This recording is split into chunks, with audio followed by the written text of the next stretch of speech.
صلى الله عليك يا رسول الله صلى الله عليك يا أبا عبد الله يا رحمة الله الواسعة ويا باب نجاة الأمة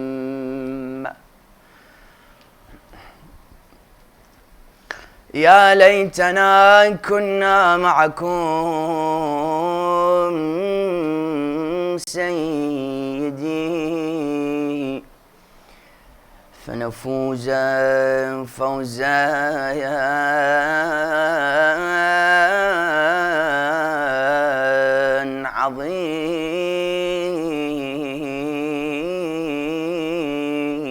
عظيما. بسم الله الرحمن الرحيم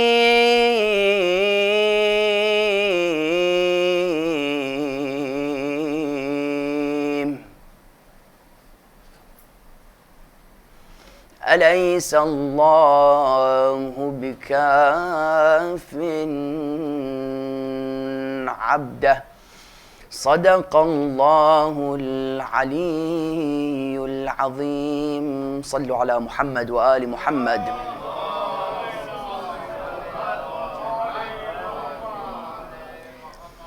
Respected brothers and sisters in Islam, Assalamu alaikum wa rahmatullahi wa barakatuh.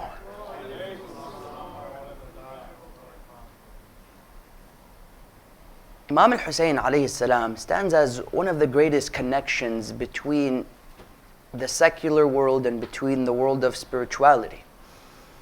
Because if you were to look at these two worlds or these two realms today, for many they stand as two separate existences. However, when you look at Imam al-Hussain alayhi salam, and amongst the many things that indeed he connected was none other than the world of spirituality and the world of secularism. For today, school is one thing and God is another. Yes, the sky is one thing and indeed the earth is another. You have, for example, being, for example, an academic and being a believer in God. They stand as two separate things today. However, when you look at amongst the many things that Imam al-Hussain salawatullahi wa salamu alayhi connected was indeed the secular world and indeed the physical world. What do I mean by this? None other than the example of medicine. So when you look at Imam Hussain and medicine, you see that indeed Abu Abdullah alayhi salam connected medicine to Islam like no other human being. For indeed the question that we seek to look at today is the following, which asks what is the relationship and the contributions of Imam al-Hussain alayhi salam towards the world of medicine. And when I make such a statement, I'm not simply saying that indeed he spoke about medical things, because if you'll notice in the lecture to come, I'm not going to tell you anything that Imam al-Hussain spoke about in regards to medicine, because I don't know what he said about medicine. And that's not what this lecture is about. But to see what he did to connect the spiritual world and to connect the physical world, namely when it comes to medicine.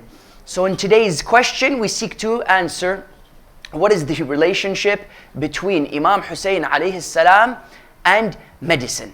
Now, why? Because we want to bring Imam al-Hussain alayhi salam to the world today. We want to connect Abu Abdullah to the world today. We want to show the world that Imam al-Hussain alayhi salam isn't this obsolete or indeed this mystical legend who existed 1400 years ago and he has nothing to do with today. No, we are continuing with the theme in today's global dimension, which is Hussain and medicine. Now, in the following way and in the following apparatus. Number one, what does the Quran say about this concept of medicine, and what has our Imams said about certain aspects of medicine? Number two, when you come and you look at the discussion of Imam Hussain alayhi salam being a manifestation of Quran, what does this have to do with this kind of a discussion? Number three, Abu Abdullah alayhi salam, what is the difference and the comparison of Hussain and medicine. And then number 4, yes, amongst other things, what is the social medicine that Imam al-Hussain alayhi salam came with, and what was indeed the role of Abu al-Fadl al-Abbas alayhi salam in being a cure to the problems of Abu Abdullah on the 10th of Moharram.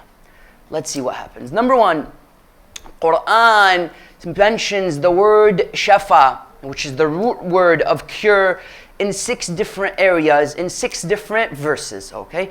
So you have, for example, Allah subhanahu wa ta'ala says, referring to this Quran, shifa'un lima fi sudur, it's a cure to that which lies within the chest. Or referring to Ibrahim alayhi salam when he says, وَإِذَا مَرِضْتُ فَهُوَ يَشْفِينِي, and if I'm sick, then Allah subhanahu wa ta'ala will cure me. In another area, yes, Allah speaks about this notion of the honey, and He says, فِيهِ شِفَاءٌ لِلنَّاسِ, it has a cure for the people. In another area, Allah subhanahu wa ta'ala says, وَيَشْفِي صُدُورَ قَوْمٍ مُؤْمِنِينَ, and indeed this religion and Islam and the Quran came to cure the chests of that which lies within the chest of the believers. So you'll notice this term curing and this term medicine is something mentioned within the Holy Quran. And that's why when you come and you look at the golden letter, Al-Risalatu al-Dhahabiyya, which includes Tibb al-Rida, the medicine of al-Rida, which is the greatest medical contributions in Islam by indeed none other than our 8th Imam. He was commanded by Ma'mun al-Abbasi to write this letter. As some have suggested, he would go for it and he would write this letter.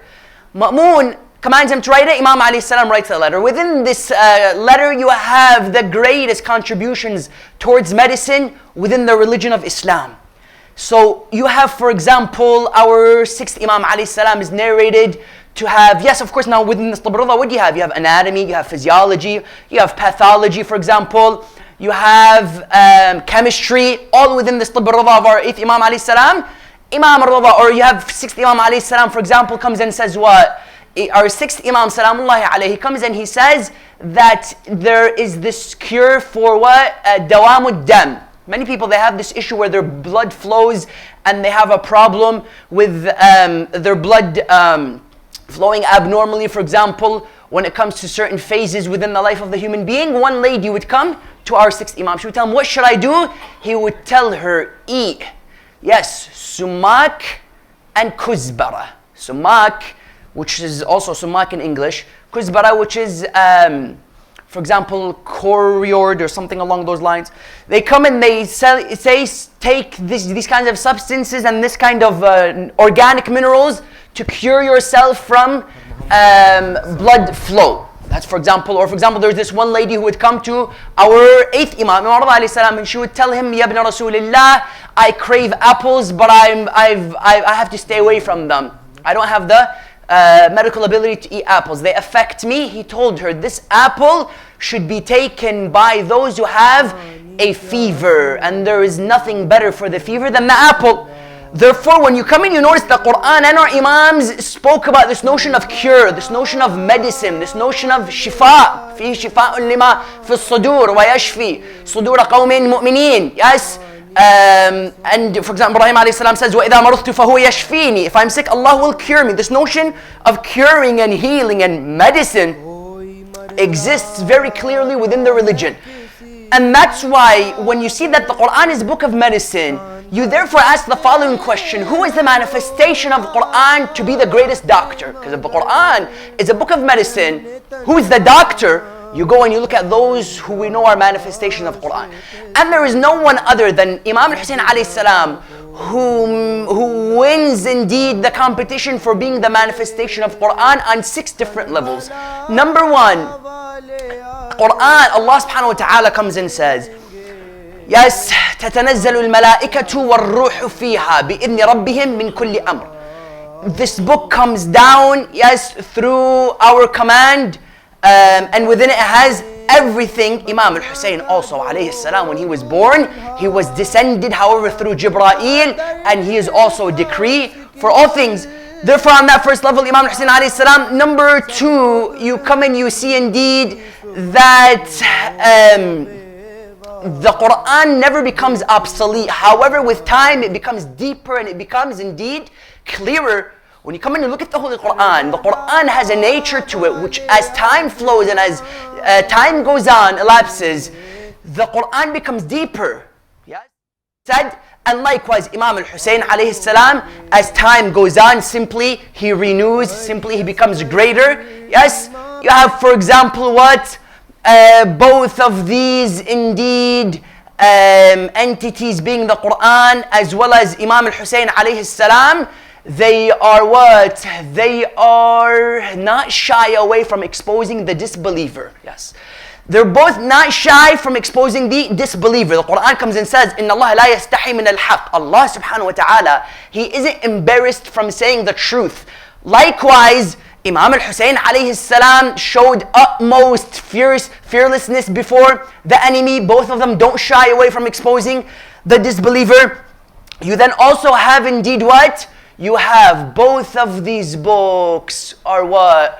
Both of these books, you notice that indeed they what? Indeed they defend one another.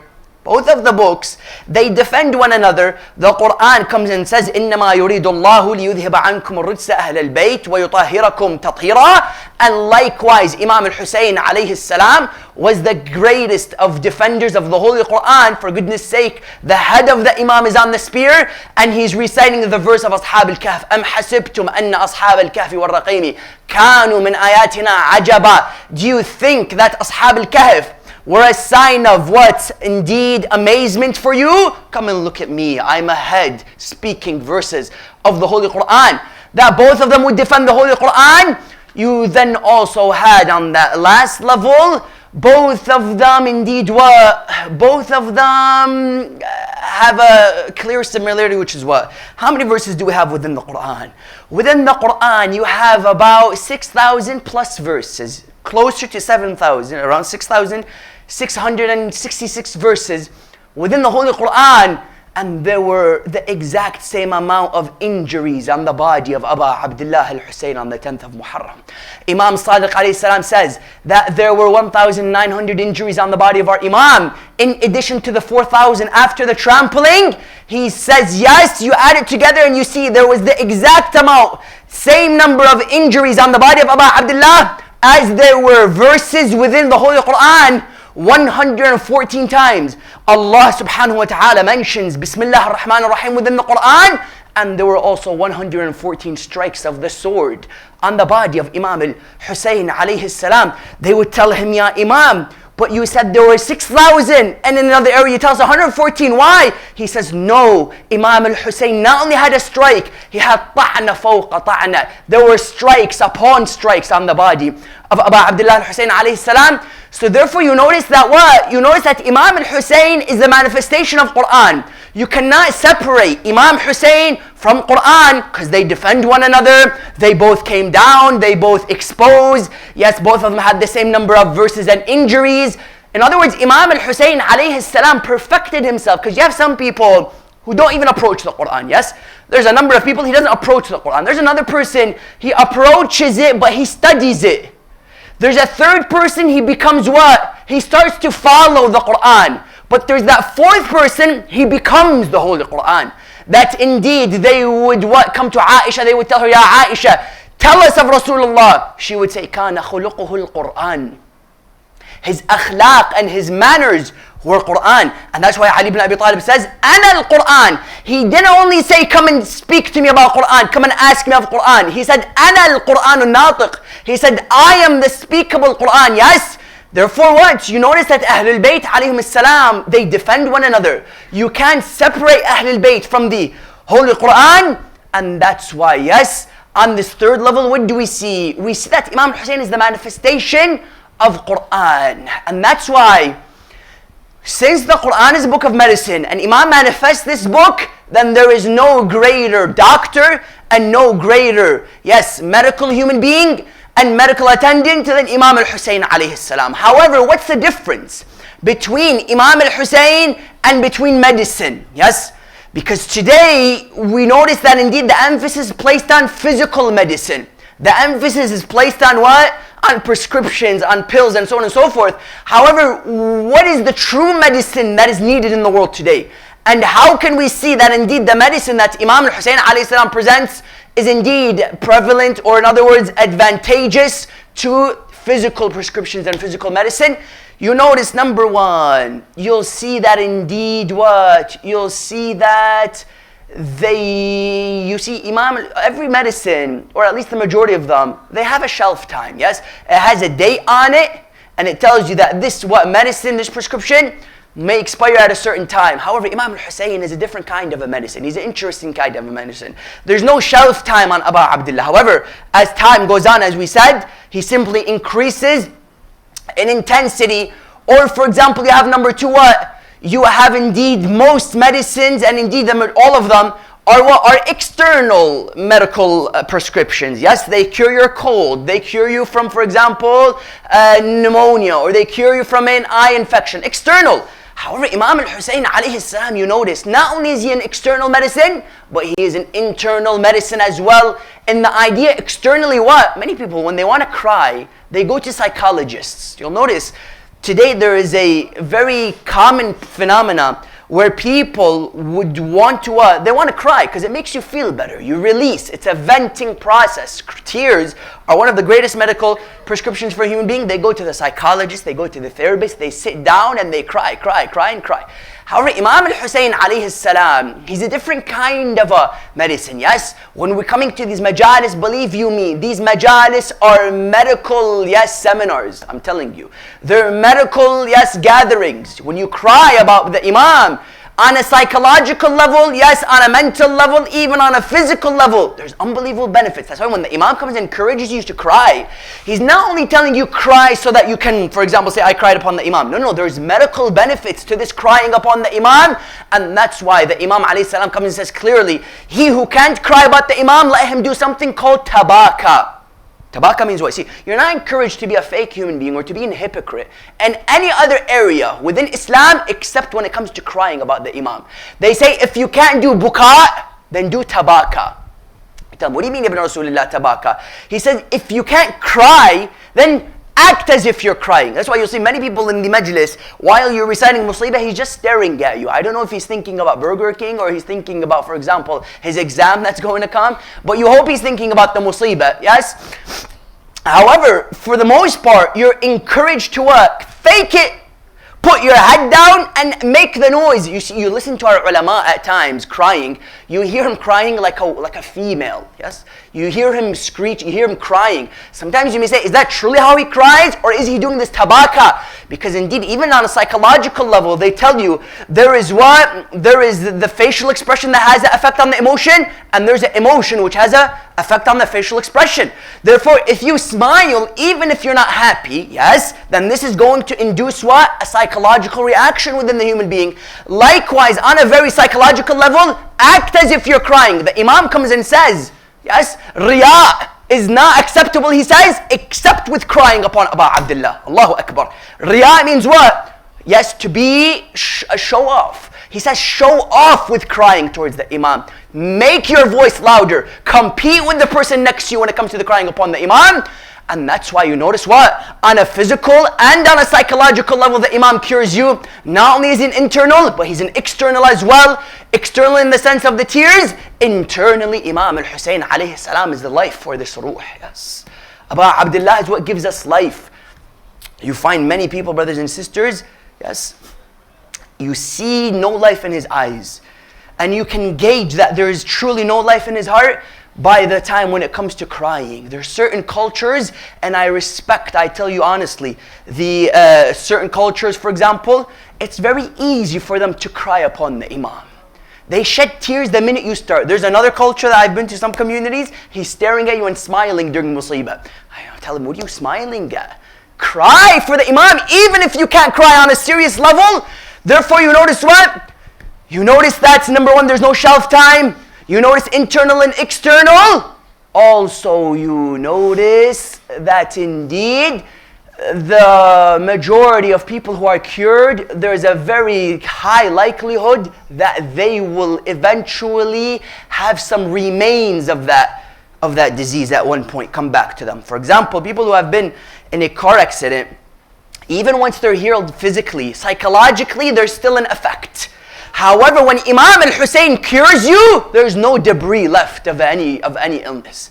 There is no psychological remain. There's no physical remain. When the Imam comes and, yes, places his hand upon your head, or when he blesses you with the ability to cry upon him, forget having any illness, forget having any disease. No, once you turn to him, there's no going back, yes, to that disease which you had. And that's why you find, for example, how many narrations they come indeed and they speak to us about what? About this notion of indeed there being a physical medical benefit within the dust of Aba Abdullah. It's haram to eat that which isn't edible, yes? You're not encouraged to go out there and eating and nibbling on rocks, or for example, eating sand or dirt. However, Imam Sadiq alayhi salam comes and says that there is a great medical benefit within the dust and the turba of Aba Abdullah alayhi salam. We're encouraged to have some of it in very minimal amounts. You're not going to go to Karbala and take out your spoon and start having cereal on the sands of Karbala. No, nothing like that. However, in minimal amounts, you're encouraged to have what? To have some of this dust of Aba Abdullah alayhi salam, because it is a shifa at the end of the day, subhanallah, yes? And that's why one of the three exclusivities that Aba Abdullah has been given, yes, indeed you are, your dua is answered under his dome, number one.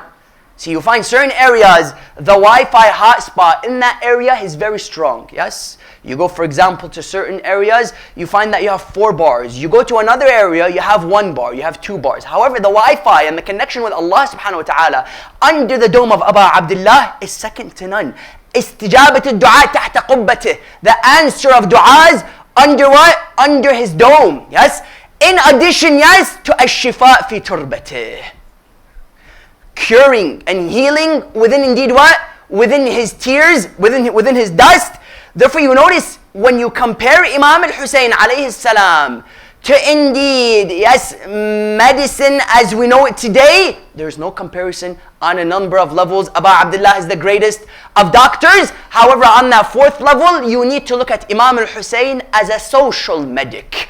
When you speak of the medicine that comes from Imam al-Hussein alayhi salam, he was a social medic, yes. However, some people come and ask the question, before we come to this notion of the social medic, yes, how are we meant to teach the world about Imam al-Hussein? Because we know that he came with a number of social medicines for us. We'll come to, for example, justice, or for example, selflessness, or for example, yes, for example, satisfaction of Allah subhanahu wa ta'ala, or for example, not expecting anything in return. There were a number of dimensions to this medicine that Aba Abdullah came with socially. However, even on a very practical level, you find the medicine that we know today, I would argue that 60% of the medical contributions that we have to the world today has been brought forward by Islam. Yes, has been brought forward by Islam. You have, for example, German doctors and so on and so forth. They came forward and they told you that indeed it was none other than Islam that brought the contributions to the medical world today. When you come and you look at, for example, in the 16th century, Italy and France would be teaching Muslim script to their students about medicine. Yes. You're telling me they knew anything about medicine were it not for Ibn Sina? You're telling me they would know something about medicine were it not for Ibn al-Haytham? You're telling me they would know about medicine were it not for people, for example, such as Jabir bin Hayyan? However, I tell you, the biggest crime that has taken, because there's a number of historical crimes. You see, one of the greatest crimes and the forms of crimes in the world today is what? Is academic crimes and historical crimes. When history has been written, many people wrote down what they wanted to be written. For example, yes, you had Christianity, you had Judaism, you had Islam. Off the bat, we're winning by our name. Judaism, after a human. Christianity, named after a human. Islam had an advantage right off the bat. That if an alien was to come and see the 3 religions, Islam is winning off the bat. Because it's not called Muhammadism. How many times in history has Islam, or go and read, for example, older writings about Islam, they refer to it as Muhammadism. We are known as Muhammadans. You come and you ask them why? Because the minute somebody comes and reads Islam, Christianity, Judaism, we've been given an advantage right off the bat. Therefore, they tried to change this name after the Holy Prophet of Islam. But Islam comes in and says, this is not the religion of Muhammad, it's the religion of Allah. Yes. Inna ad-deena 'inda Allah al-Islam. The religion of Allah is Islam. Muhammad ma kana Muhammadun aba ahad min rijalikum. ولكن رسول الله وخاتم النبيين. Allah subhanahu wa ta'ala says that Rasulullah is not the father of any of your men. However, he's the prophet of Allah. How many times within the Quran Allah subhanahu wa ta'ala tells him, Ya Rasulullah, look at the vicious approach Allah takes with him to show him you are an abd. And this is why he was great, keep in mind. We say within our salah, Ashhadu anna Muhammadan abduhu wa rasuluh. Many people, if we said the rasuluhu wa abduhu, would say that his prophethood is better than his servitude. Allah said, no. You're going to bear witness 5 times a day that Muhammad is the servant of Allah subhanahu wa ta'ala. And that's why Rasulullah comes and says himself, لا ترفعوني فوق حقي فإن الله اتخذني عبدا قبل أن اتخذني نبيا. You know what he says? He says, don't raise me upon my status. They told him, what do you mean? He said, Allah took me as a slave before he took me as a prophet. The greatness of Al Muhammad, brothers and sisters, don't forget. Was it found in their imamat? No. It wasn't found in their prophethood. It was found in their servitude. Jesus alayhi salam, within the cradle, he speaks. He said, Inni Abdullah. Atani al-kitab. Waja'alani nabiyya. He gave me the book and he made me a prophet. Yeah, number one, yes, I was a servant of Allah subhanahu wa ta'ala. Imam Amir al-Mu'minin has phenomenal words, I tell you. He comes and he says to Allah, كَفَانِي عِزًّا أَنْ أَكُونَ لَكَ عَبْدًا وَكَفَانِي فَخْرًا أَنْ تَكُونَ لِي رَبًّا أَنْتَ كَمَا أُحِبْ فَاجْعَلْنِي كَمَا تُحِبْ. Look at the words of Abu Abdullah or Imam Amir al-Mu'minin. He comes and he says, oh Allah, it's enough of an honor that I am your slave. And it's enough of dignity that you are my Lord. You are how I love you to be, so make me how you love me to be. Allahu Akbar.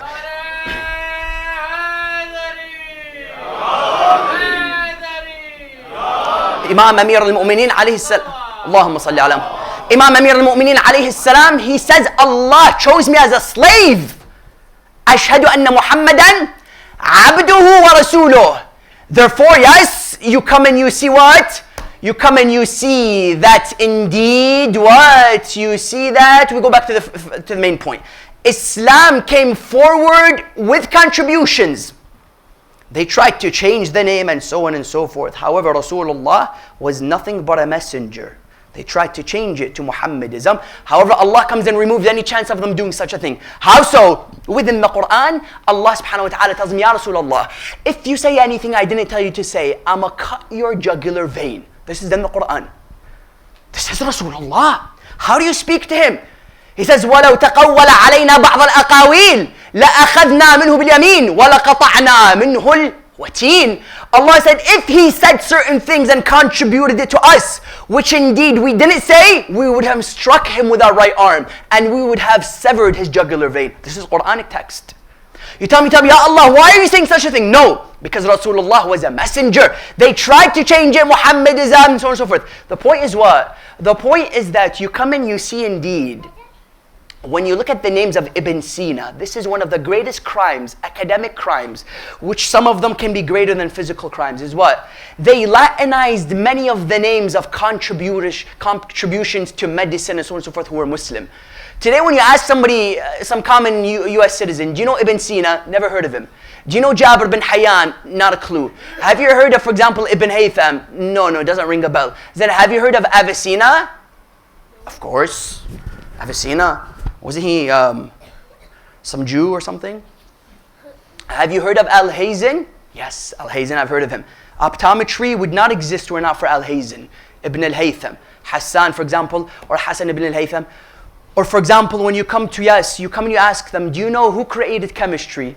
Or or even algebra. They tell you Jeber. Jeber. Sounds like some baby food. Jeber, yes? Ask him, do you know Jabir bin Hayyan? Never heard of him. Names of contributions made by Muslims to medicine have been Latinized. It's a crime, I tell you. Keep the name as Jabir bin Hayyan. Why did you alter it to Jibir?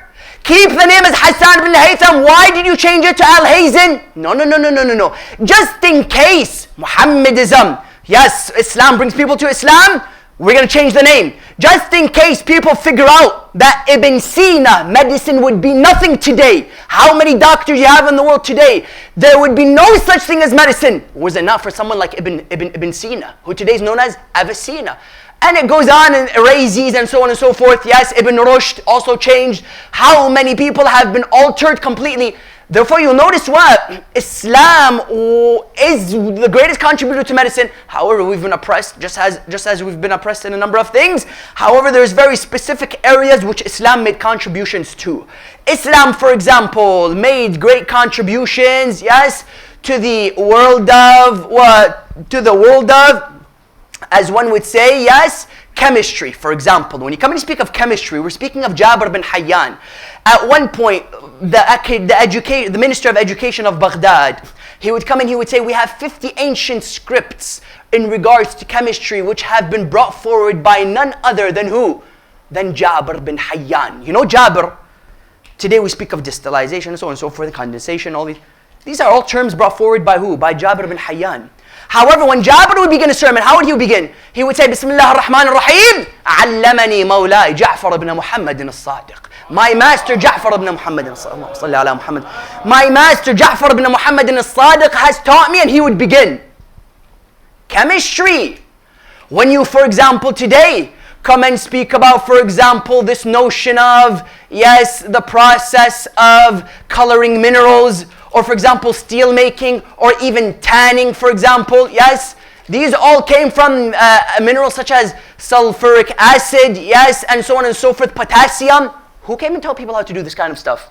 Jabir bin Hayyan, yes. Jabir bin Hayyan today came and taught people how this whole notion that we have today of tanning and so on and so forth and steel making, this was something brought forward by Jabir.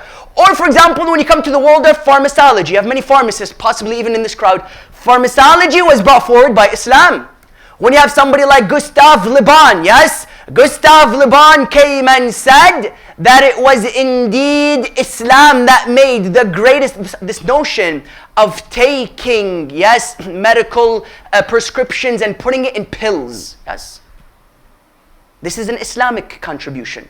This notion of converting medicine into pills and so on and so forth. This is, as Gustave Le Bon came and said, something brought forward by Islam. Or Georgi Zaidan, yes? Georgi Zaidan on another level, what did he come and say? He came and said that this religion of Islam, were it not for it, then you wouldn't have this notion of, yes, for example, medication and the different forms of medication that we have today. In other words, Islam is behind all of this stuff. Therefore, you come and you look at on a fourth level, the social medicine that Abu Abdullah came with. Yes. Social contributions in what sense? Number one, you come and you speak about this notion of what? This notion of justice. The first social medicine that the Imam came. Because the Imam was a medical entity within himself on a physical level. His blood was a medicine for our souls, yes? And that's why even when you come and speak of this blood, just this notion of the blood of the Imam, on a literal level, the blood of Abu Abdullah, within ziyarah we say, أشهد أن دمك سكن في الخلد واقشعرت له أظلة العرش. You know what we say? We say, we bear witness that indeed your blood lived immortally within the heavens. And indeed what? The outskirts of the throne were trembled by it. The blood of the Imam. Some people have the audacity to come and say that the blood of Abu Abdullah was impure. Yes? On a literal level, you cannot say that the blood of the Imam alayhi salam was impure. Everything, for goodness sake, you have today Ayatollah Sistani within his Risala Amaliyah. Within his Risala Amaliyah, Ayatollah Sistani, you know what he comes and he says? He comes and he says indeed that the blood of a shaheed when he's still on the battlefield is tahir. Yes? How about the blood of the Imam? People today in their audacity, they come in and say, don't exaggerate, yes? Some even say, don't prostrate on this turba because it has the blood of the Imam within it, and the blood of the Imam is impure. This kind of nonsense needs to be indeed, yes, now you may say the blood or not blood, this is absolutely secondary. With medicine you were doing good, now you brought it to a very interesting discussion. How are you going to come and tell us that blood and so on and so forth? No, because this is slowly how they come to kill the character of the Imam, slowly. They start with the blood, then they start with the carrier of the blood, then they go on to the message of the one carrying the blood. It starts very slowly. Therefore you need to stop it in its tracks. Come and you speak about what? Social medicine. Yes, social medicine in the idea that Imam al-Hussain alayhi salam, number one, came forward with the notion of justice. When you speak of justice, justice as we the followers of Ahlul Bayt, we see is a part and parcel of our usul, adl. You look at other respected sects such as the Hanbalis or the Hanafis or the Shafi'is or the Malikis, or for example our respected Sunni brothers in general, they don't have this notion of adl as a part of usul ad-din. No. They come and tell you Hajj, for example, Salah and so forth. However, adl isn't something intrinsic to their system. Islam, and namely the followers of Ahlul Bayt, came and said, justice is part and parcel of our religion. Justice, عدل ليقوم الناس بالقسط. And this discussion of divine justice, yes, and this whole idea of is hell infinite or finite, for example, yes. How much of our sins will be punished for? How much of our good deeds will be rewarded for? This is all a discussion of justice, yes. Some ulama came and said, no, this hell cannot be infinite, because Quran comes and says, خَالِدِينَ فِيهَا أَحْقَابًا. They will stay within it within a long period of time. Ahqaba, some came and said possibly 80,000 years, this is a reference to. Some came and said no. Other verses clearly say, خَالِدِينَ فِيهَا أَبَدًا. They will be within it forever. So now you're standing between a rock and a hard place. You're asking yourself, fine, Quran in some places comes and says they're going to live within it forever. In other places it comes and says ahqaba. What do we do at this point? Yes, some ulama such as Sayyid Musa Wilari rahmatullahi alayhi came and gave a fascinating description which I lean towards. He comes and he says that this notion of indeed living within it forever, yes, it makes sense. They came and told him how. He said, they told him because the sin is temporary. Yes, a sin is temporary. But then he said the consequences could be infinite. Yes, Karbala took place in 5 hours. Yeah, the consequences and the ripple effects are infinite. Somebody jumping off a roof onto the ground may take a few seconds, yet it might handicap him forever. Therefore, there's a big difference between the act and the consequences of the act. Islam and some ulama came and leaned towards this discussion that indeed, yes, the act might be temporary, but the consequences are permanent. Or this notion of, for example, yes, do non-Muslims go to heaven? This all falls onto the discussion of justice. Do non-Muslims go to heaven? Quran came and said very clearly that indeed there is a high chance and there is a possibility for Jews and Christians to go to heaven. People came and asked why. He said, for example, you might have people who ignorantly are following. You might have people who out of stubbornness. That's a different discussion. However, there's a number of people, yes, who Allah subhanahu wa ta'ala will take their actions and judge upon the actions. This is one view. And the idea that you have many atheists who are building more hospitals than me and you can ever build. You have non-Muslims out there who are doing social acts and doing indeed, as one would say, acts of altruism and so on and so forth, more than any of us can do at any point in our lives. Therefore, this kind of person, what does Allah do to him? Will He throw him in hell simply because he didn't say La ilaha illallah Muhammad Rasulullah? You had the example, for example, of who? You had, for example, yes, one of the companions of our Imams by the name of At-Ta'i. This Haytham At-Ta'i, yes, what was his deal? This guy was a kafir. However, he was known for his generosity. At one point, he would invite our Imams on a daily basis for dinner and so on and so forth. Hatim At-Ta'i. Hatim At-Ta'i, yes, one narration comes and says, he'll be in hell. However, he'll be in a bubble where just psychologically he'll be affected by being in hell. Therefore, there is this discussion of the possibility of the non-Muslim going to heaven. On the first level, yes, well, you have this discussion of justice. لِيَقُومُ النَّاسَ بِالْقِسْطِ. Islam came to indeed establish justice within society. You then had, for example, this discussion of what? This discussion of, yes, socially, another social medicine, which the Imam came with, is the idea that the day of the oppressed is always going to be greater than the day of the oppressor. This is a social law. It's a social norm. يَوْمُ الْمَظْلُومِ أشد من يوم الظالم على المظلوم. Yes, the day of the oppressed on the oppressor is greater and more intense than indeed the day of the oppressor on the oppressed. Meaning, yes, that's why you find Ahlul Bayt alayhim salam, they yearned towards death. Give me your attention, please. Many people, they say, I'm afraid of death. Today you go and you see one of the greatest fears is the fear of death. Yes? You also have the fear of public speaking, which exists out there. There's many interesting phobias out there. The fear of cucumbers and the fear of peaches. You bring him a basket of peaches, he escapes. Yes? Yeah, then you have what? You have the fear of death. The fear of death, which is one of the greatest fears today in the world today. People fear, you find Ahlul Bayt yearn towards death. Imam Amir al-Mu'mineen, when he was struck and he saw death before him, he said, I've become victorious by the Lord of the Kaaba. You find, for example, Imam al-Hussain alayhi salam says, Allah wills to see me a martyr.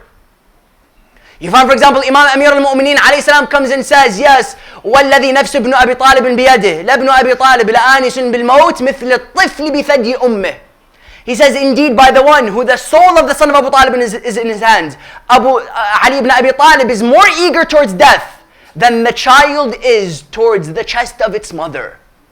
Now when you come and you read such a narration, you come and tell him, Ya Amir al-Mu'mineen, why are you eager towards death? No. The Imam alayhi salam says that I see death as the end of what? As the end of oppression. Yes. The idea of the day of the oppressed is greater than the day of the oppressor. And what idea? That there is, yes, Allah subhanahu wa ta'ala, yes, this death is simply the end of misery. There was this one man in the time of our 10th Imam. He was about to die. He was on the deathbed. The man was losing it. His anxiety reached a level like no other.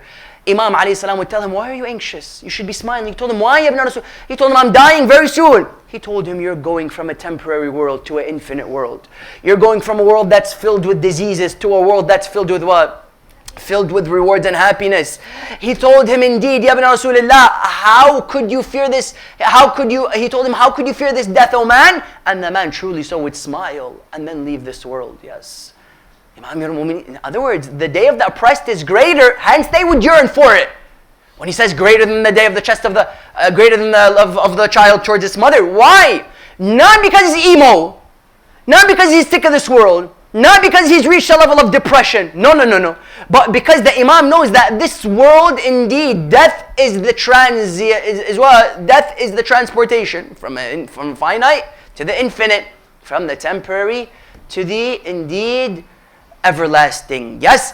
You then find, for example, another social medicine that the Imam alayhi salam came with, which is this discussion of being selfless with God. There's many people. He's always expecting from God in return. Yes? Many people, he expects something in return from God. He prays and he's always looking out for where's the reward going to come.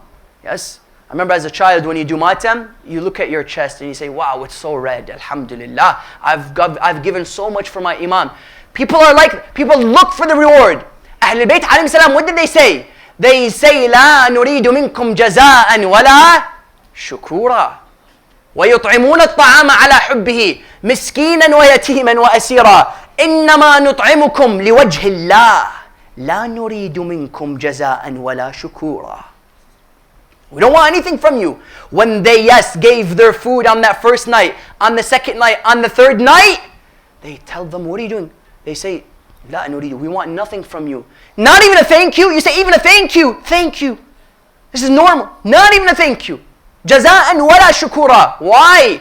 إنا نخاف من ربنا يوما عبوسا قمطريرا. We fear Allah subhanahu wa ta'ala. No strings attached. You rarely find people like that, who do things with no strings attached. It's a rare phenomenon in the world today. I'm going to do something for you, I want nothing in return. And then then you have some people who doesn't want anything in return, but he does that just for his own gratification, for his own pleasure. Even there's a string attached. When you speak about this discussion of selflessness in the idea that I'm giving it to you just for the sake of giving it to you. Yes. Not even for the pleasure of Allah. Or in other words, not even for the yearning of the heaven of Allah subhanahu wa ta'ala. You may say, what do you mean? Imam Amir al-Mu'mineen speaks to Allah. He tells him, Ilahi ma abadtuka khawfa min narik. I don't worship you out of the fear of your hell. ولا طمعا في جنتك. And not because I want your heaven. ولكني عبدتك لأني وجدتك أهلا للعبادة فعبدتك. He says, I worshipped you because I found you worthy of being worshipped. No strings, even with Allah, yes. Many people, he prays for the heaven. He prays because he fears the hell. No. Imam Sadiq comes and says, he prays because he loves Allah. And that's the worship of the free. تِلْكَ عِبَادَةُ الْأَحْرَارِ. No strings attached with insan, neither with Allah. However, it can go both ways. You say, how do I reach that level? You start with insan, and it helps you to have no strings with Allah. You have no strings with Allah, it helps you to have no strings with insan. It goes two ways. Therefore, you find what? This notion of selflessness on another level. Yes, this discussion of the satisfaction of Allah subhanahu wa ta'ala. Rida Allah.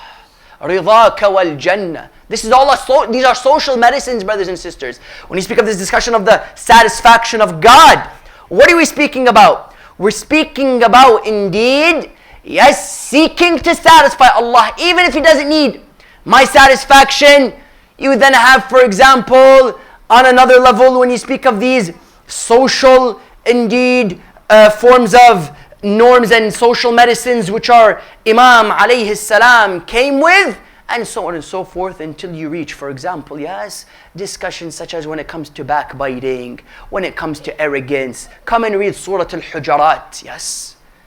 Sometimes people, he says, I love Imam al-Hussain, yet he's speaking. Have you been to some stores? You go to some stores and you see that indeed there's people, they talk on the phone as if they're talking to somebody who's in a completely different country, screaming, using volumes which you never even knew existed. Allah subhanahu wa ta'ala, you know what He says? He says, don't hire your voices, yes? Because there are people who, when they hire their voices, they sound like donkeys. Allah subhanahu wa ta'ala comes and says, yes. Like donkeys.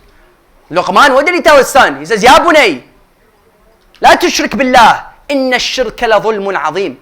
He tells him, oh my son, don't appoint partners to Allah. That's the great injustice. Look at the first thing, brothers and sisters. There's some parents, they need some advice. Look at Luqman when he's speaking to his child. The first thing, he sits him down and he tells him, Allah, look at the etiquette. Ya bunay la tushrik billah. My son, don't appoint partners to Allah. Look at the discussion that he's having with his child. Look at the level of a discussion he's having with his child. And look at the topic and content that's being discussed. Ya bunay la tushrik billah. Don't disbelieve in Allah subhanahu wa ta'ala. Don't do it. It's a crime. Allahu Akbar. And that's why you notice even Ibrahim alayhi salam. Ibrahim alayhi salam, when he comes to his son, yes, he tells him, oh my son, yes, inni ara fil manam anni adbahuk. I saw in my dream that I've been commanded to kill you. فَلَمَّا بَلَغَ مَعَهُ السَّعِي. Once he reached the age of maturity, he came to him. So when your child reaches the age of maturity, typically the first contract you give him is a contract with T-Mobile.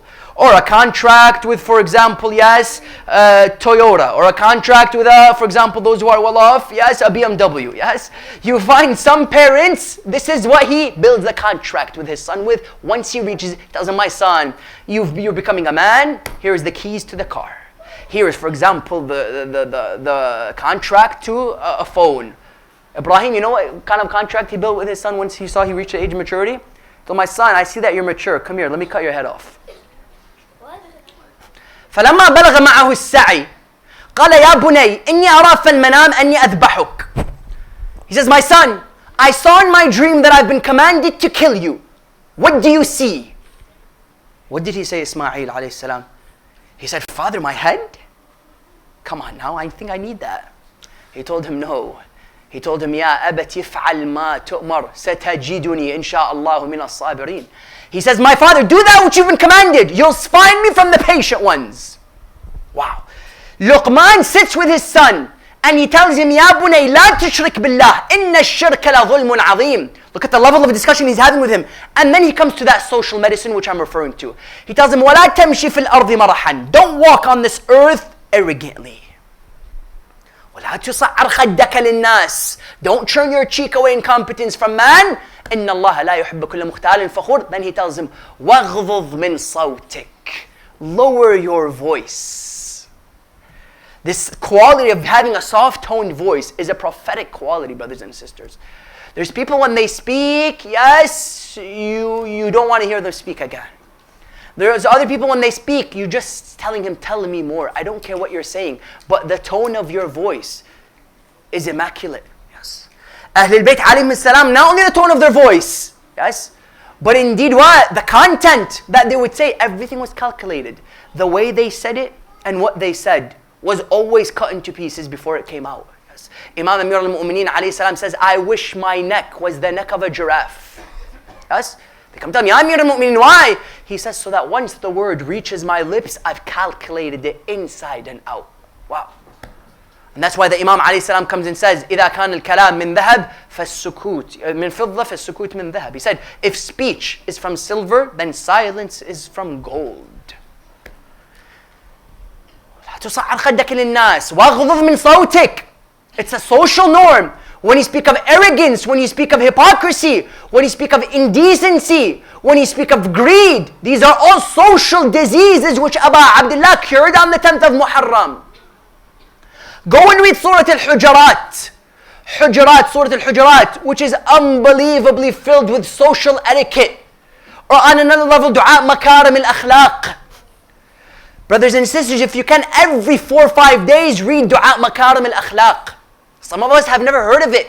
Makarim al-Akhlaq, which comes and tells you where Imam alayhi salam comes and speaks to Allah. He tells him, don't raise me within the eyes of the people unless you, yes, bring me down within my own self, yes. Don't make me feel high amongst the people unless I feel lowly within myself. Jealousy, arrogance, all spoken about within it. And then you have dua, and then you have Surah Al-Hujurat, which comes and speaks phenomenally about this notion of calling people names. وَلَا تَلْمَزُوا بِالْأَلْقَابِ. Do not call people other names. Today, unfortunately, there's this very common phenomena in our communities that it's become something simple to call Muhammad Mo, Ali L. How about Zainab and Zahra? Zoe. Yeah. You find, for example, these kinds of brothers and sisters, we take them simple.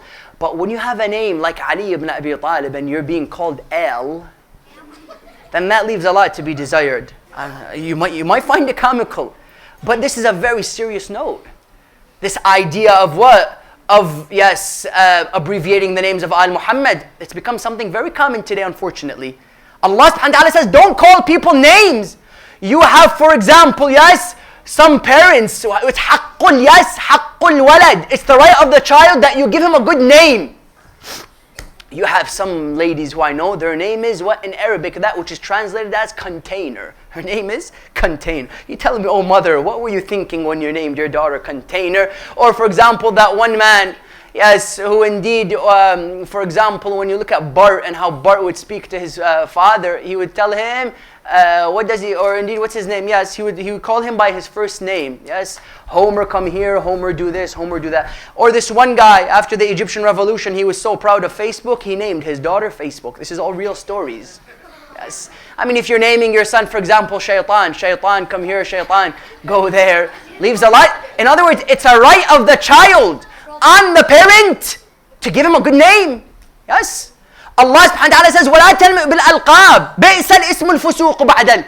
Allah subhanahu wa ta'ala says, after you have iman, you're going to use this language. Or on a very serious note, you find people who find it very normal to use these explicits and these 4-letter words in conversations. Very normal.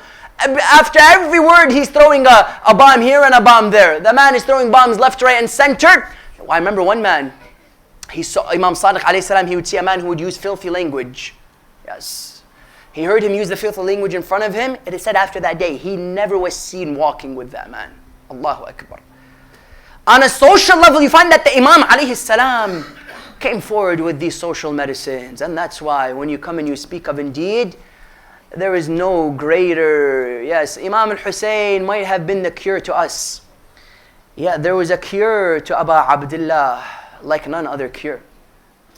There was a medicine for Imam al-Hussain like no other medicine. And that was indeed the medicine which was referred to as Qamar Bani Hashim, the moon of Bani Hashim. Abu al-Fadl al-Abbas, brothers and sisters, his bravery started years before Karbala. Abu al-Fadl existed, yes, and indeed, as one narration puts it, he fought with Imam al-Hussain in the Battle of Siffin. Yeah? In the Battle of Siffin, you had a man by the name of Ibn Shaza'. Ibn Shaza', he was known to be of the bravest of warriors, and he had 7 sons who were all knights and warriors. It is said that Ibn Shaza' one day in the Battle of Siffin, at one point, he would stand up and he would say, who's willing and who's indeed going to kill my son? 7 sons. It is said that on that night, Imam Amir al-Mu'mineen alayhi salam told Abu al-Fadl, he told him, oh Abbas, you won't come out, yes, until I tell you to. And you don't take off this mask until I tell you to. Yes? It is said that all of a sudden, they see a warrior coming from behind the army with a mask on his face. People were like, who is this? We don't know. We have no idea who this is. People said, it must be Ali ibn Abi Talib. Yes. Ibn Shaza' arises. He says, I have 7 sons, who's willing to kill them? Imam Amir al-Mu'mineen alayhi salam sees Abu al-Fadl going onto the field. Abu al-Fadl says, I'm willing to kill them. He goes, he fights the first, he gets rid of him. He fights the second. He fights all 7. He gets rid of them. Ibn Shaza' says, you killed my sons, come and fight me. I'll destroy you instantly. It is said he would go and he would get rid of Ibn Shaza' as well. People are taken back. Who is this warrior? Why is he wearing a mask? It must be Ali ibn Abi Talib. But they had doubts as because of the mask. They would tell him, take off your mask, identify yourself. Imam Amir al-Mu'mineen comes from behind the army. They're like, that's not Ali. There's someone else behind that mask. People became even more interested at that point. It is said that indeed they would tell him, take off your mask, take off your mask. The pressure increased. He tells him, Father, let me take it off. He says, no, not yet. Father, please. On the 3rd time he asked, he said, take it off. Abu al-Fadl takes it off very slowly. They ask him, identify yourself. He says, Ana qamaru Bani Hashim. He says, I'm the moon of Bani Hashim. The reply was interesting. They told him Bani Hashim has 2 moons, referring to Hassan and Hussain. They said, which of the moons are you? There's already 2 moons. He said, indeed, no. They are the moons of Muhammad. I'm the moon of Ali. And it's the duty of the moon of Ali to take protection. Yes, for indeed the moons of Muhammad, they are the eyes, I am the hands. It's the duty of the hands to protect the eyes. Allahu Akbar. Brothers and sisters, when you come and you speak about this level of devotion, Imam Abu al-Fadl al-Abbas had it years before Karbala towards Ahlul Bayt. And that's why you notice what?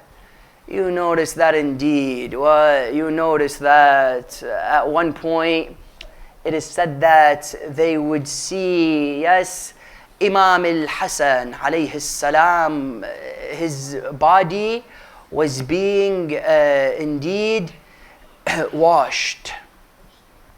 People would come and ask Imam al-Hasan for help, and so on and so forth. Yes. No, he would accept anyone except Abu al-Fadl al-Abbas. Abu al-Fadl al-Abbas would always indeed help Imam al-Hussain alayhi salam. And that's why you notice that when al-Banin gave birth to Abu al-Fadl, it is said that Imam Amir al-Mu'mineen alayhi salam was looking at this child. However, he wasn't looking so happy. She told him, oh, Ya Ali, why don't I see you so jubilant? Why don't I see you so happy? What's going on? Usually when a newborn comes into existence, you smile. And Abu al-Fadl's beauty was like no other.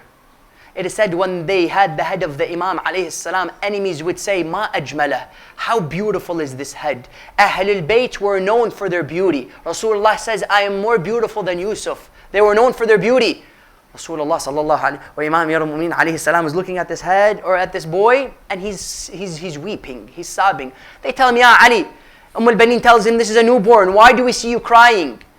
He said, indeed, when I look at his hands, I remember that day when they'll be laying on the sands of Karbala. Yes. Allahu Akbar. Brothers and sisters, Abu al-Fadl al-Abbas, when you speak about Abu al-Fadl, all of the companions, all of the soldiers, all of the family members are on one side, and Abu al-Fadl al-Abbas is on another.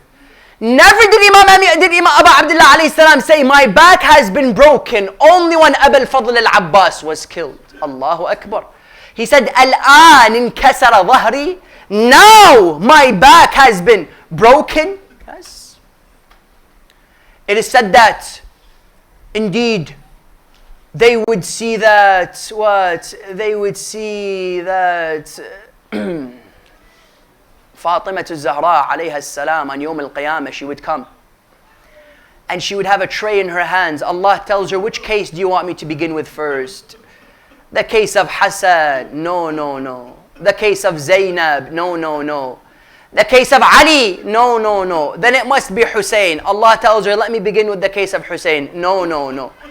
It is said that she would remove the cover from the tray, and there were 2 chopped arms on the tray, yes? And she tells him, Ya hakamu ya adl, Allahumma ahkum bayni wa bayna qati'ay hadhihi al-kufuf. Oh Allah, oh wise, oh yes, oh truthful, oh judge, judge between me and those who cut these 2 arms. Allahu Akbar. When you speak of Abu al-Fadl al-Abbas, brothers and sisters, Allahu Akbar.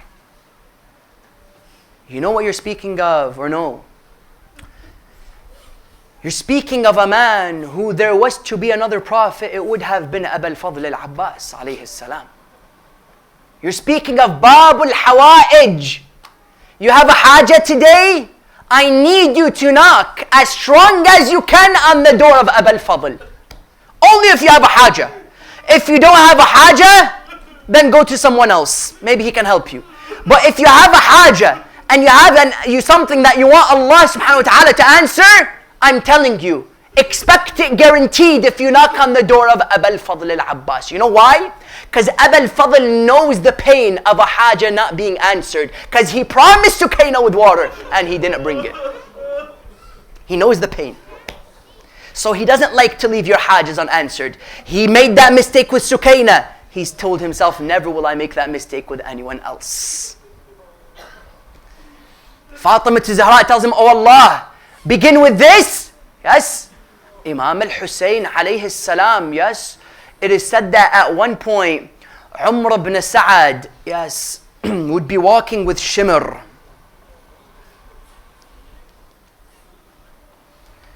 Yes. He would be walking with Shimr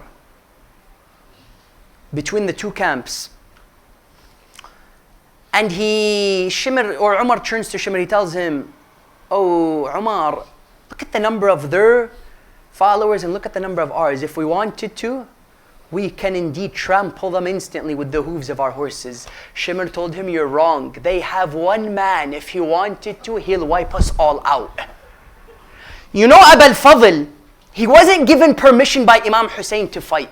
He wasn't. He told him, go get water. Yes. But he didn't give him the permission to fight. Were Imam al-Hussain to give Abu al-Fadl permission to fight, forget it. There would be no one left from the opposition. Shimr tells him he has 1 man from Bani Hashim. If he wanted to, he would wipe us all out instantly, right away. He told him, who's that man? He told him, that's none other than Abbas ibn Amir al-Mu'mineen. He told him, is that Abbas your cousin? He told him, yes. He said, go and try to win him. Shimr stands up. He says, oh my cousin, oh Abbas, come here. Abbas tells him, Ya Abu Abdullah, should I go? He told him, yes, go and see what they want. Abu al-Fadl goes. He's standing before the opposition. He tells them, oh Shimr, what do you want? He tells him, you're my cousin. Come to our side. Let me give you position. Let me give you, yes, amnesty. Let me give you arms. Let me give you water. Let me give you shelter. You know what Abu al-Fadl tells him? He tells him, Wayhak! Woe be unto you! أتؤمنني وابن رسول الله لا أمان له. You want to give me safety when the grandson of Rasulullah is left with no safety? Zainab alayha salam turns to Abu Abdullah. She tells him, Ya Abu Abdullah, where is Abu al-Fadl? He told her he went to the opposition. She told him, don't you think it's a trap? They might kill him. He said, I have no fears for Qamar Bani Hashim. I have no fears for Abu al-Fadl al-Abbas. She says, I know, but let him come back. He tells him, Abu al-Fadl, come back. Abu al-Fadl comes back. You know what Zainab alayhi salam does? She comes out of the tent. She says, well, she sees the sun and the moon conversating with one another. She says, welcome, welcome to Hussain. Welcome, welcome to Abbas. Yes. One alim by the name of Ja'far Tustari. Marja' Taqleed. Al-Sheikh Ja'far Tustari. Well known within Iraq. He was one of those maraji' who felt comfortable sitting on a pulpit and reciting musibah. You don't find many maraji' doing such a thing. You have a few today. How we find the Sheikh Ja'far Tustari, he would go up on the pulpit within the nights of Abu al-Fadl, within the nights of Qasim, for example, for the nights of Akbar, and in his greatness and in his marja'iyah, he would recite musibah. One day, within Najaf, within the shrine of Imam Amir al-Mu'minin alayhi salam, one Arab, simple man, he would stand up, he would tell him, oh Shaykh, tell me of Abu al-Fadl. He looked left, he looked right, he thought to himself, he's like, what am I going to tell these people? He told him, I can't tell you anything. He told him, why? He said, what can I tell you about one who 3 ma'sooms kissed his arms? He told him, which ones are they? He told him the first time he was kissed was indeed when he was born by Imam Amir al-Mu'minin. The second time he was kissed was when Abu Abdullah came back to his body, he picked up the 2 arms and he kissed them. He told him, what was the third time? He told him the third time was indeed when Imam al-Sajjad came back to bury the bodies. He kissed the 2 arms. He told him, what can I tell you of one whose arms were kissed by 3 ma'sooms? Huh? He tells him, أَتُؤْمِنُونِي وَابْنَ رَسُولِ اللَّهِ لَا أَمَانَ لَهِ. You want to give me amnesty? Why, your Rasulullah had no amnesty? Why the grandson of Rasulullah has no amnesty? It is said that Shimr would run away. Walla hariba. The hadith comes and says, once Abu al-Fadl indeed told him, you give me amnesty, when Rasulullah, the grandson of Rasulullah, has no amnesty, the hadith says Shimr ran away quickly. You know why he ran away? Because Abu al-Fadl had a quality to him unlike any other Bani Hashim. When Abu al-Fadl got angry, it was a very scary sight. Hadith says a vein would come out on his forehead. And the anger of Abu al-Fadl was unprecedented. Shimr ran away. You know that anger came out. That anger came out when the coffin of Imam al-Hasan alayhi salam was showered with arrows.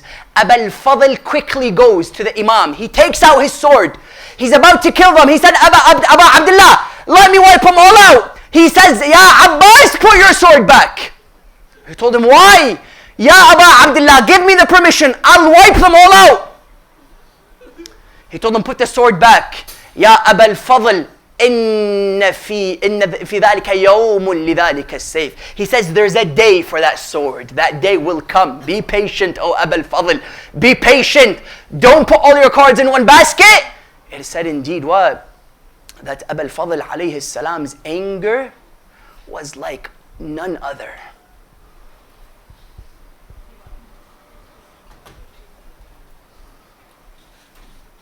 And that's why indeed Abu al-Fadl is referred to as Babul Hawa'ij. Don't forget, brothers and sisters. He knows the pain. He knows the pain. He saw what happened to Sukaina. He said, never will I fall in that mistake again. Yes.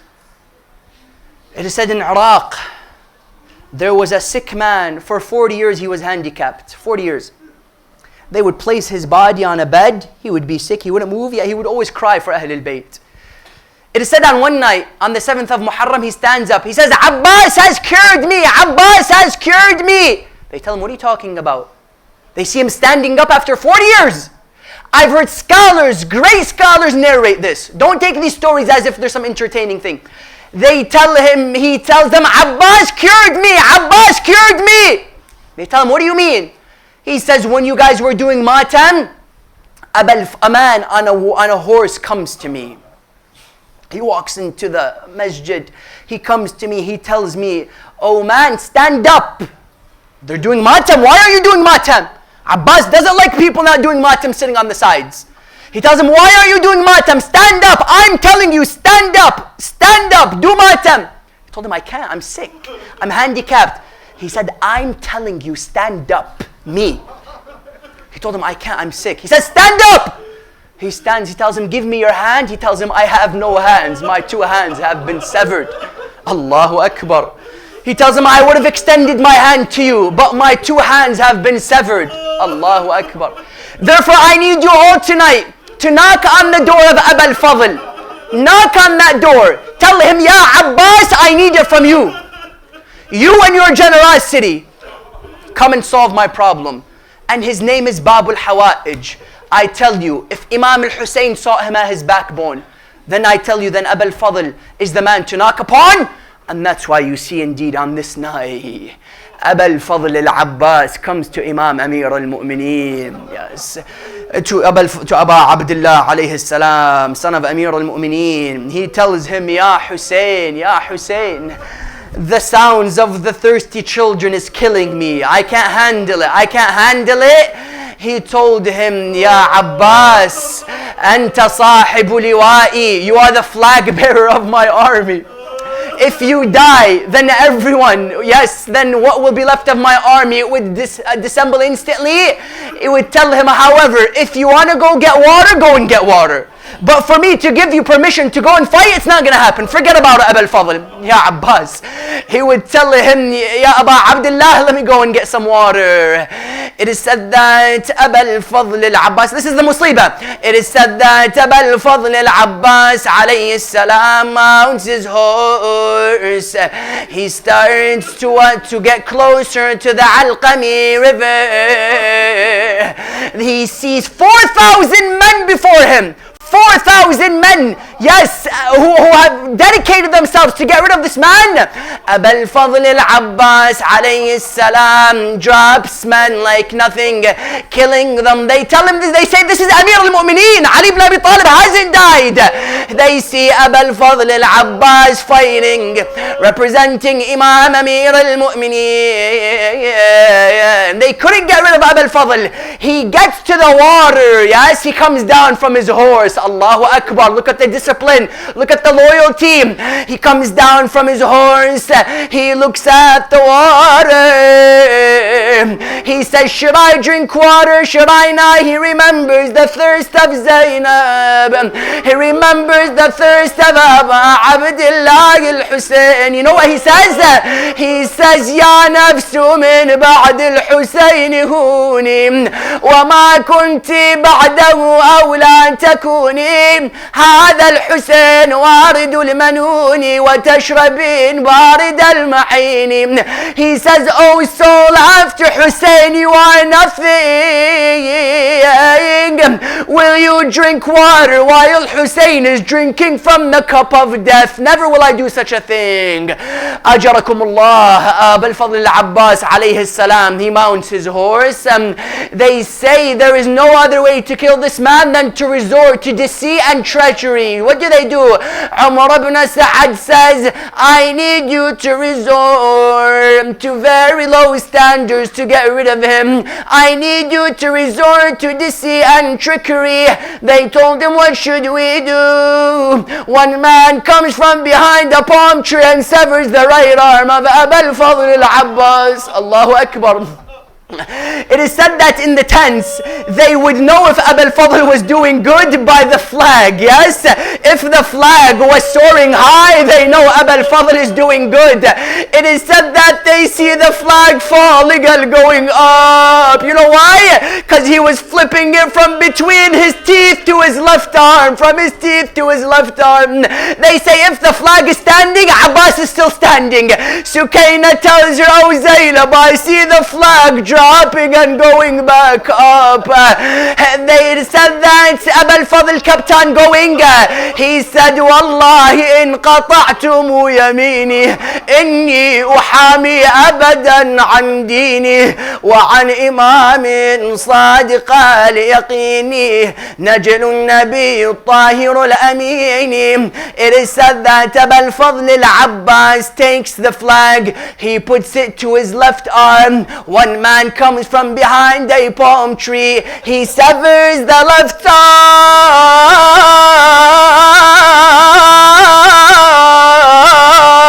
of Aba al-Fadl. Aba al-Fadl al-Abbas, he puts the flag in his mouth. However, he saw that an arrow came in his right eye. Allahu Akbar. He says, I shall keep on going. It is said he tries to take out the arrow. However, he couldn't continue. When the metal pole came and struck Aba al-Fadl on his head, his helmet crushes. The pole goes straight to his skull. An arrow in his eye. Aba al-Fadl is laying on the ground. One man comes and strikes him on the head. Another man showers his body with arrows. Another man comes and stabs him with his spear. Aba al-Fadl is laying on the grounds. It is said that Aba Abdullah al-Hussain comes to him. However, it is said that before he falls, it is said that one alim, he saw the imam in the dream. Yes, he told him, oh alim, when a knight falls, typically he has hands to protect him from falling. Yes, he told him, I fell, I had no hands, the arrow is crushed into my chest. Aba al-Fadl is laying there. Yes, it is said that Imam al-Hussain comes to him. He embraces the two arms, he kisses the two arms. He takes the head of Aba al-Fadl and he places it on his lap. He tries to help him. Aba al-Fadl removes his head. He tries to keep his head. He removes it 3 times until he told him, I don't know who you are, yet I ask you to allow my brother Hussein to come back to me so that I can see him before I leave this world. He tells him, don't worry, Ya Abbas, I am Hussein.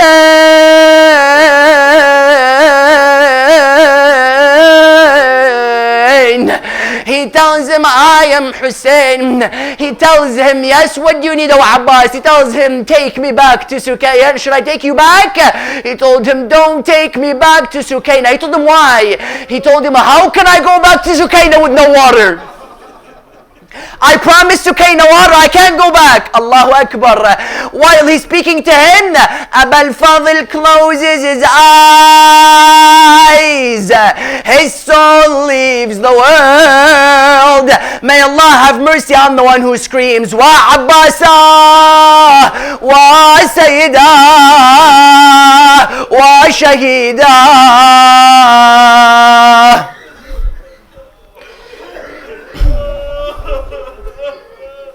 Hajat are today. You have a haja, you have something you want answered, today is the day. Don't wait for tomorrow, don't wait for next week. Right now. Aba al-Fadl al-Abbas, Qamar Bani Hashim. Ya Aba al-Fadl, Ya Qamar al-Ashira, O the moon of Bani Hashim.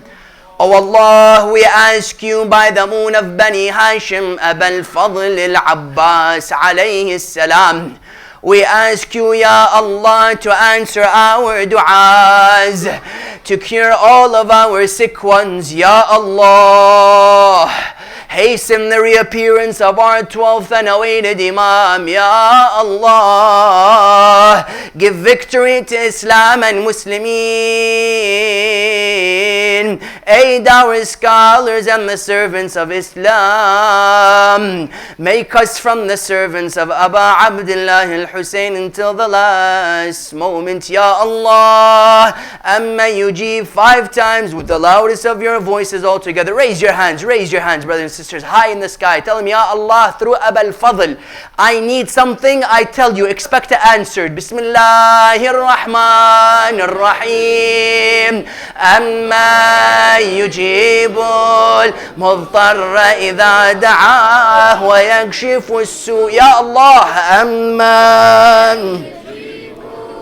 Raise your hands, don't look at me. Amma yujibul.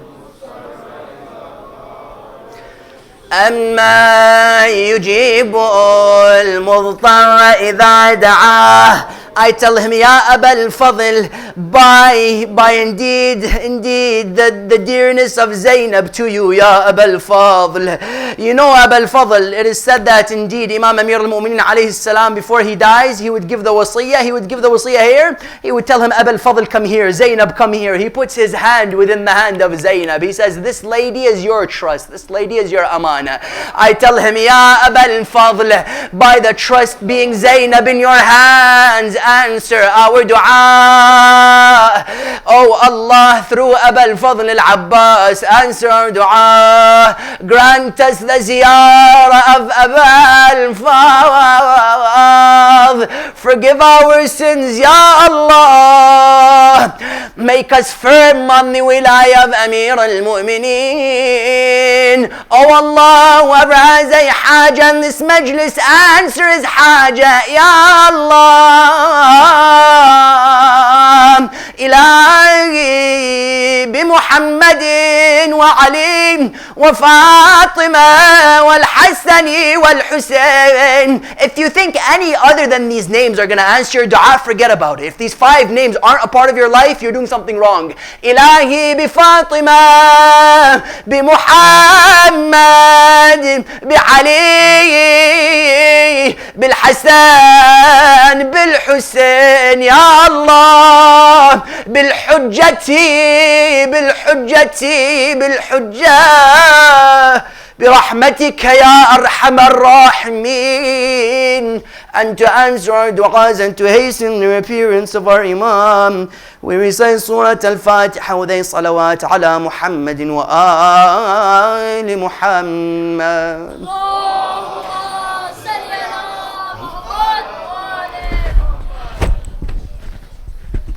Mu'mineen, quick announcement. Tonight, every year, 8th of Moharram, we do our annual fundraising to exclusively cover the expensive related to the Ayam-e Azah for Muharram and Safar. Please, on this great night, and this great night of Musibah, in the name of Imam Hussain, give your generous donation tonight. There are a couple of brothers outside the hall waiting for your donation. Please, Matam Hussain. Sorry, I didn't see it. Hussain, Hussain,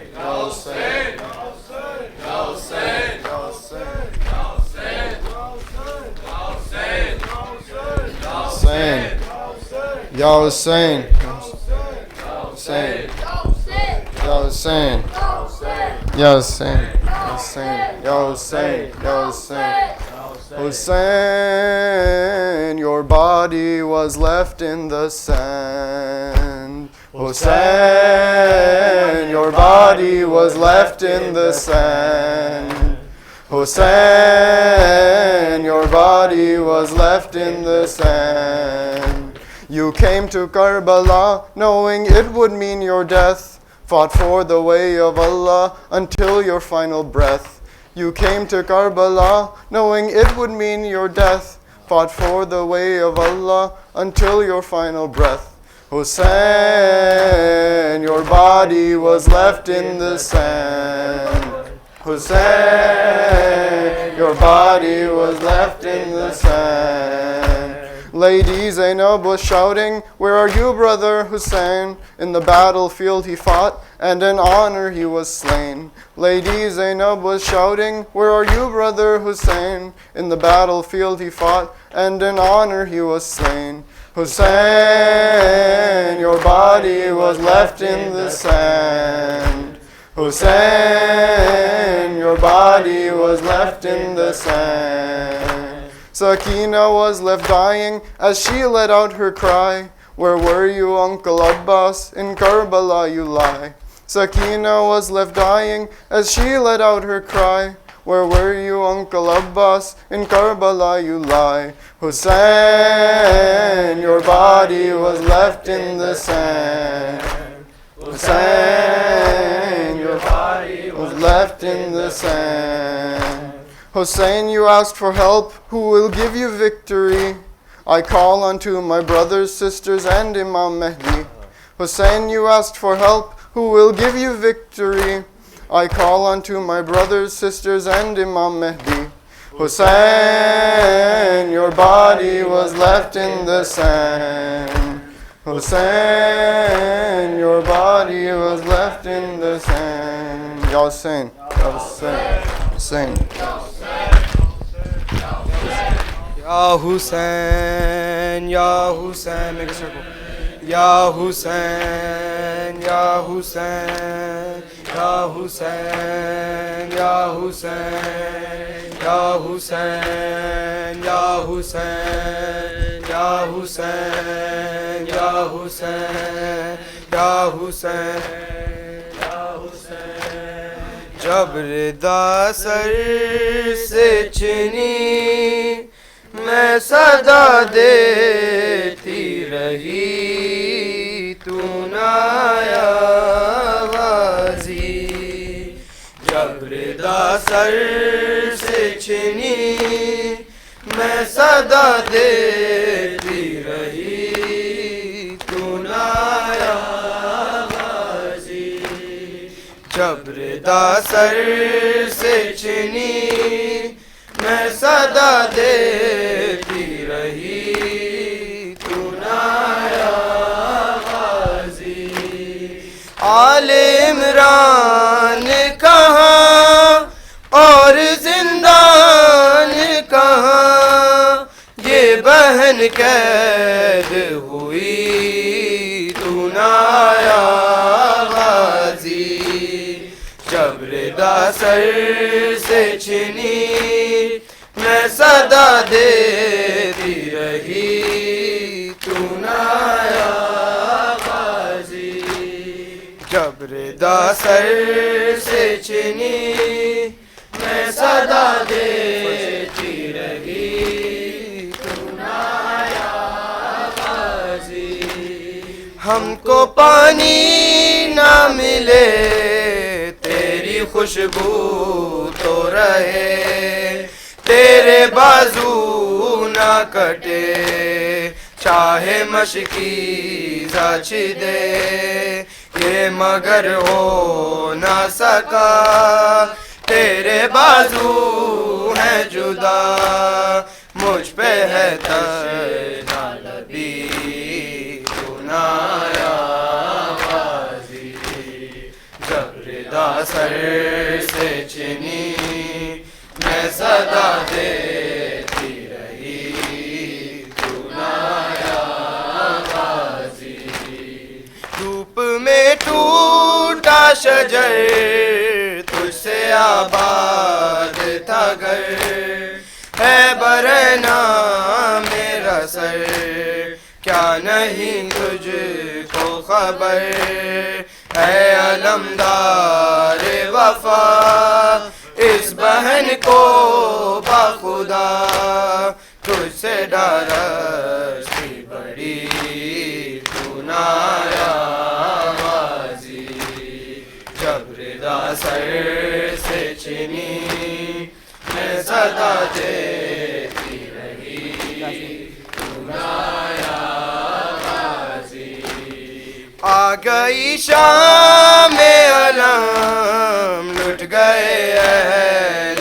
حرم ریت پر جلتی ہوئی ہو گیا ٹھنڈا علم پرسہ دینے کے لیے مجھ سے ملنے کے لیے آ گئے بابا علی تو نہ آیا غازی جبردہ سر سے چنی میں صدا دیتی رہی تو نہ آیا غازی آل عمران کہاں اور زندان کہاں یہ بہن قید ہوئی تو نہ آیا غازی جبردہ سر سے چنی میں صدا دیتی رہی تو نہ آیا غازی یا حسین یا حسین یا حسین یا حسین یا حسین یا عباس یا عباس یا عباس یا عباس یا عباس Ya Abbas, Ya Abbas, Ya Abbas, Ya Abbas, Ya Abbas, Ya Abbas, Ya Abbas, Ya Abbas, Ya Abbas, Ya Abbas. पर मोहम्मद वाले मोहम्मद सल्लल्लाहु अलैहि मोहम्मद। السلام عليك يا رسول الله، السلام عليك يا حبيب الله، السلام عليك يا خير خلق الله، السلام عليك يا أمير المؤمنين يا علي بن أبي طالب، السلام عليك يا فاطمة الزهراء سيدتي نساء العالمين، السلام عليك يا خديجة الكبرى يا أم المؤمنين، السلام عليك يا حسن بن علي المجتبى، السلام عليك يا أبا عبد الله، وعلى الأرواح التي حلت بفنائك وأناخت برحلك الشريف، عليكم مني جميعا سلام الله أبدا ما بقيت وبقي الليل والنهار، ولا جعله الله آخر العهد مني لزيارتكم. السلام على الحسين وعلى علي بن الحسين وعلى أصحاب الحسين وعلى أولاد الحسين، خصوصا سيدي ومولاي أبا الفضل العباس قمر بني هاشم، وعلى أختك الحوراء زينب، وعلى أصحابك حبيب بن مظاهر وزهير بن القين وعابس بن أبي شبيب الشاكري ومسلم بن عوسجة جميعا ورحمة الله وبركاته. السلام عليك يا زين العابدين، السلام عليك يا محمد بن علي الباقر، السلام عليك يا جعفر بن محمد الصادق، السلام عليك يا موسى بن جعفر الكاظم، السلام عليك يا علي ابن موسى النظام الراضي بالقدر والقضاء، السلام عليك يا محمد بن علي الجواد، السلام عليك يا علي بن محمد الهادي، السلام عليك يا حسن بن علي العسكري، السلام عليك يا صاحب الزمان، السلام عليك يا شريك القرآن، السلام عليك يا إمامنا وإمام الإنس والجان، عجل الله تعالى فرجك وسهل مخرجك وجعلنا من أنصارك وأعوانك والمستشهدين بين يديك. السلام عليكم جميعا يا أهل بيت النبوة وموضع الرسالة ومختلف الملائكة ورحمة الله وبركاته. صلوات.